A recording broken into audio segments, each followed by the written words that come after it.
Hi, my name is Lily. I'm a fourth year student dermal clinician, and as part of my independent project into UV exposure in rowers, today I'll be discussing sunscreen and sun protection factor, or SPF. So, what does SPF mean?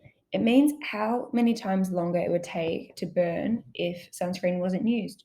So, for example, if I was using an SPF 15, that means it would take 15 times longer to burn than if I wasn't using it at all. It is also available in a broad spectrum, meaning that it provides protection against both UVA and UVB radiation filters. And if you need a refresh on that, you can see one of my previous videos discussing it. So there are two types of SPF. There is chemical and there is physical or mineral sunscreen. A chemical sunscreen absorbs into the skin and acts more like a sponge. So it contains active sun filters that prevent damage by absorbing UV radiation and then converting it into heat, though we can't feel this heat.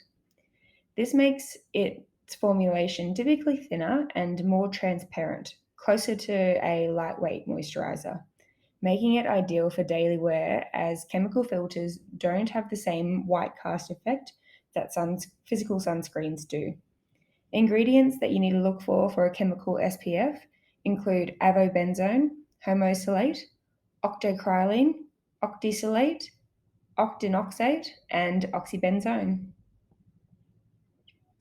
For a chemical SPF, it needs to be applied at least 30 minutes prior to any UV exposure. Chemical formulations with multiple filters are able to provide the best broad spectrum protection against both UVA and UVB radiation. A drawback from chemical sunscreens is that people with sensitive skins can be irritated by their formulations, and they have been known to occasionally cause allergic reactions. There has also been interests raised about free radical damage with long term chemical sunscreen use. However, most current formulations include an antioxidant to combat this potential issue. Now, physical sunscreens, or mineral sunscreens as they are sometimes referred to as, they sit on your skin and act like a shield. It reflects as well as absorbs some of the UV radiation. Immediately after application, you are protected from UV damage, so you're welcome to do whatever you like. A physical sunscreen will also contain titanium dioxide and or zinc oxide in their ingredients. This is why it is referred to as a mineral SPF. Physical sunscreens usually have a thicker formulation and leave a white cast on the skin. As it is thicker and typically leaves a sheen behind when applied, you are able to see where it has been applied more easily and if any spots are missed. A physical SPF is becoming increasingly popular as they can be more suitable for sensitive skin types and cause less irritation than chemical UV filters do.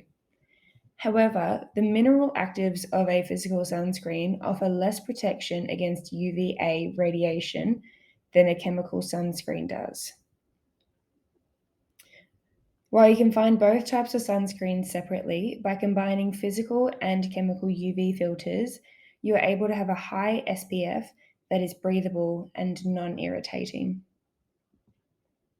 When it comes to sweating and SPF, as a rower, I often wondered, does sweating affect the integrity of my SPF?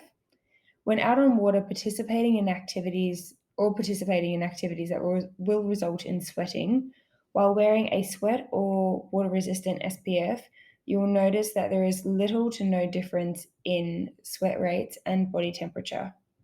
I found that when wearing an SPF during activities that will result in sweating or around water, use an SPF that is designed to be water resistant or is an active formulation that is ideal for exercising. Some sunscreens are able to provide 40 or 80 minutes of in water protection and need to be reapplied regularly, though hopefully, when rowing, you'll only be on top of the water and not in it. When wearing a water resistant SPF,